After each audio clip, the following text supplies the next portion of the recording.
नमस्कार दोस्तों, इस समय पूरी दुनिया की नजर मिडिल ईस्ट पर टिकी हुई है। हालात इतनी तेजी से बदल रहे हैं कि कई देशों के लिए यह समझना मुश्किल हो गया है कि आगे की दिशा क्या होगी। एक तरफ ईरान और इजराइल के बीच तनाव लगातार बढ़ता दिखाई दे रहा है, तो दूसरी तरफ इस पूरे घटनाक्रम ने वैश्विक राजनीति में हलचल पैदा कर दी है। बड़े बड़े देश अपने अपने हितों के हिसाब से इस स्थिति को देख रहे हैं और धीरे धीरे अपनी पोजीशन तय करने लगे हैं। लेकिन इन सबके बीच जिस देश पर सबसे ज्यादा नजरें टिकी हुई थी वह था भारत, क्योंकि भारत का रिश्ता इस पूरे क्षेत्र के लगभग हर बड़े देश के साथ जुड़ा हुआ है। एक तरफ भारत के ईरान के साथ लंबे समय से रणनीतिक और ऐतिहासिक संबंध रहे हैं, तो दूसरी तरफ इजराइल के साथ भारत की रक्षा और तकनीकी साझेदारी भी पिछले कुछ वर्षों में काफी मजबूत हो चुकी है। यही वजह थी कि जब इस क्षेत्र में तनाव बढ़ने लगा तो दुनिया के कई कूटनीतिक विशेषज्ञ यह जानने की कोशिश करने लगे कि आखिर भारत इस पूरे मामले में किस तरह का रुख अपनाने वाला है। क्या भारत हमेशा की तरह संतुलन की नीति अपनाएगा? क्या भारत दोनों देशों से दूरी बनाए रखेगा, या फिर इस बार भारत कोई नया कूटनीतिक संदेश देने वाला है? इन्हीं सवालों के बीच जब भारत की तरफ से आधिकारिक प्रतिक्रिया सामने आई तो उसने कई लोगों को चौंका दिया। भारत ने सीधे तौर पर ईरान का नाम तो नहीं लिया, लेकिन उसने खाड़ी के उन देशों के समर्थन में खुलकर अपनी चिंता व्यक्त की जो इस पूरे तनाव के सबसे करीब खड़े हैं।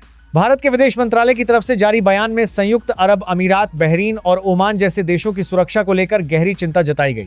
साथ ही इन देशों पर हो रहे हमलों की कड़ी निंदा भी की गई। भारत ने यह भी कहा कि क्षेत्र की स्थिरता और शांति को नुकसान पहुंचाने वाली किसी भी गतिविधि को गंभीरता से देखा जाएगा। अब सवाल ये उठता है कि आखिर भारत ने ऐसा रुख क्यों अपनाया? क्यों भारत ने ईरान का नाम लेने से बचते हुए खाड़ी देशों के साथ अपनी एक स्पष्ट लाइन खींच दी? इसका जवाब छिपा हुआ है भारत की बदलती हुई विदेश नीति में। दरअसल पिछले एक दशक में भारत की विदेश नीति में काफी बड़ा बदलाव देखने को मिला है। पहले जहां भारत कई मामलों में भावनात्मक और पारंपरिक रिश्तों के आधार पर फैसले लेता था, वहीं अब भारत धीरे धीरे अपने दीर्घकालिक राष्ट्रीय हितों को ध्यान में रखकर रणनीति बना रहा है। और अगर हम मिडिल ईस्ट के संदर्भ में देखें तो पिछले कुछ वर्षों में भारत और खाड़ी देशों के बीच संबंधों में जबरदस्त बदलाव आया है। आज संयुक्त अरब अमीरात भारत के सबसे बड़े व्यापारिक साझेदारों में से एक बन चुका है। दोनों देशों के बीच व्यापार तेजी से बढ़ा है और आर्थिक सहयोग भी लगातार मजबूत हो रहा है। 2023 के आंकड़ों के अनुसार भारत और यूएई के बीच कुल व्यापार लगभग 50 अरब डॉलर के आसपास पहुंच चुका था और दोनों देशों ने यह लक्ष्य तय किया है कि आने वाले वर्षों में इस व्यापार को 100 अरब डॉलर से भी आगे ले जाया जाएगा। सिर्फ व्यापार ही नहीं बल्कि निवेश के स्तर पर भी खाड़ी देशों का महत्व भारत के लिए बहुत तेजी से बढ़ा है। यूएई और सऊदी अरब की कंपनियां भारत के इंफ्रास्ट्रक्चर, लॉजिस्टिक्स, डिजिटल टेक्नोलॉजी और रिन्यूएबल एनर्जी सेक्टर में बड़े पैमाने पर निवेश कर रही हैं।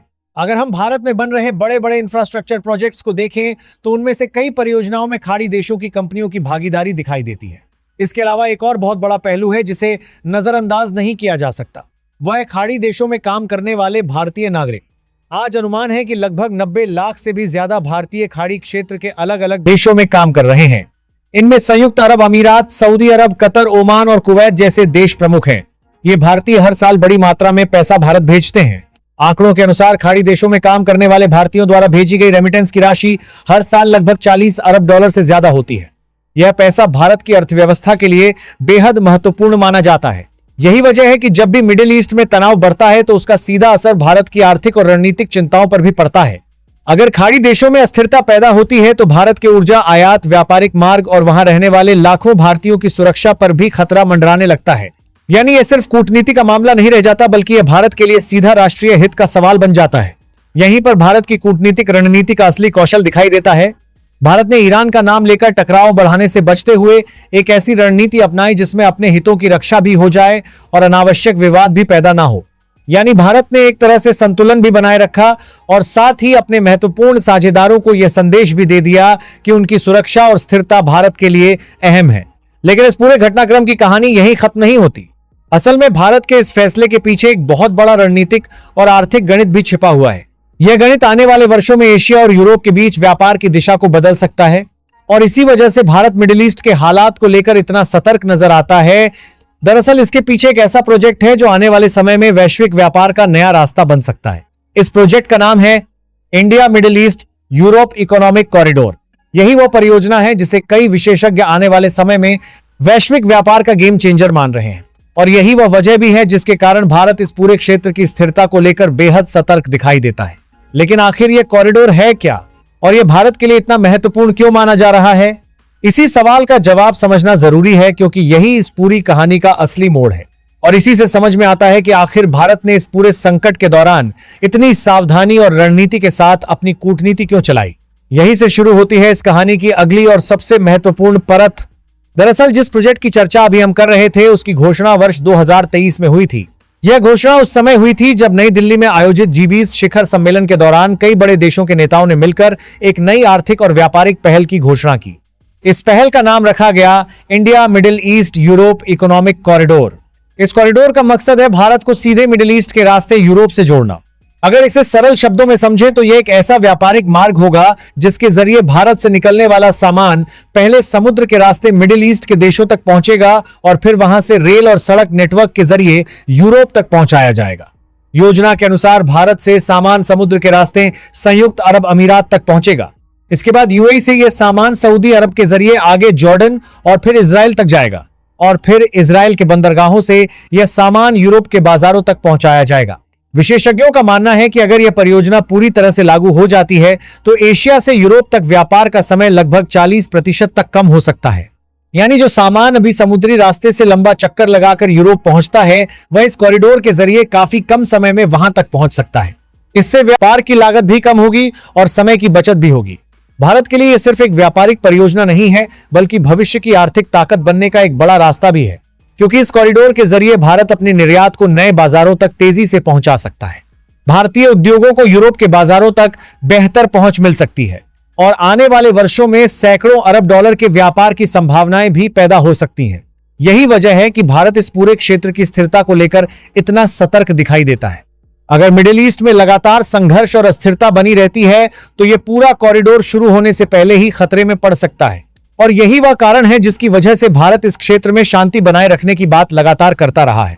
ऊर्जा के नजरिए से भी यह क्षेत्र भारत के लिए बेहद अहम है। भारत अपनी जरूरत का लगभग 50% कच्चा तेल विदेशों से आयात करता है और इसका बड़ा हिस्सा सऊदी अरब, इराक और यूएई जैसे देशों से आता है। अगर इस क्षेत्र में युद्ध जैसी स्थिति पैदा होती है तो तेल की कीमतें तेजी से बढ़ सकती हैं और इसका सीधा असर भारत की अर्थव्यवस्था और आम लोगों की जिंदगी पर पड़ सकता है। तेल की कीमतें बढ़ने से महंगाई बढ़ सकती है, ट्रांसपोर्ट महंगा हो सकता है और कई उद्योगों की लागत भी बढ़ सकती है। इसके अलावा खाड़ी देशों में काम कर रहे लाखों भारतीयों की सुरक्षा भी भारत के लिए एक बड़ी चिंता का विषय बन सकती है। यही वजह है कि भारत इस पूरे क्षेत्र में संतुलित लेकिन मजबूत कूटनीति अपनाने की कोशिश करता है। भारत ने इस बार भी यही किया। भारत ने ईरान का नाम लेकर विवाद बढ़ाने से बचते हुए क्षेत्र की स्थिरता पर जोर दिया और खाड़ी देशों के साथ अपने भरोसे को भी मजबूत किया। अगर हम इस पूरी स्थिति को ध्यान से देखें तो एक बात साफ नजर आती है। भारत मिडिल ईस्ट में एक नई संतुलन शक्ति के रूप में उभरता दिखाई दे रहा है। भारत ना तो किसी एक गुट का हिस्सा बनना चाहता है और ना ही किसी के दबाव में फैसले लेना चाहता है। भारत अपनी जरूरतों और अपने भविष्य को ध्यान में रखकर रणनीति बना रहा है। यही वजह है कि आज दुनिया के कई बड़े देश भी भारत की कूटनीति को बहुत ध्यान से देख रहे हैं। भारत ने यह संदेश दे दिया है कि वह शांति का समर्थक जरूर है, लेकिन अपने आर्थिक और रणनीतिक हितों की रक्षा के लिए अब पूरी मजबूती से खड़ा भी रह सकता है। आने वाले समय में मिडिल ईस्ट की राजनीति किस दिशा में जाएगी, यह अभी पूरी तरह साफ नहीं है, लेकिन इतना जरूर तय है कि भारत अब सिर्फ घटनाओं का दर्शक नहीं रहा। भारत अब उन देशों में शामिल हो चुका है जो वैश्विक राजनीति की दिशा तय करने की क्षमता रखते हैं। और यही वजह है कि दुनिया के बड़े बड़े रणनीतिक विशेषज्ञ भी आज भारत की हर कूटनीतिक चाल को बेहद ध्यान से देख रहे हैं, क्योंकि बदलती दुनिया में भारत सिर्फ एक क्षेत्रीय शक्ति नहीं बल्कि एक उभरती हुई वैश्विक ताकत के रूप में सामने आ रहा है। अब देखना यह होगा कि आने वाले समय में भारत इस संतुलन को किस तरह बनाए रखता है और मिडिल ईस्ट की बदलती राजनीति में अपनी भूमिका को कैसे आगे बढ़ाता है। बाकी आप क्या सोचते हैं? क्या भारत ने इस बार कूटनीति का सही दांव खेला है?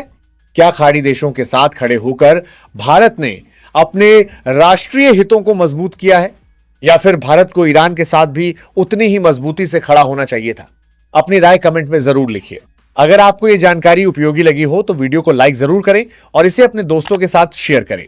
इसी तरह के और भी विश्लेषण और जानकारी के लिए चैनल को सब्सक्राइब करके बेल आइकन को ऑल पर जरूर सेलेक्ट करें। धन्यवाद। जय हिंद।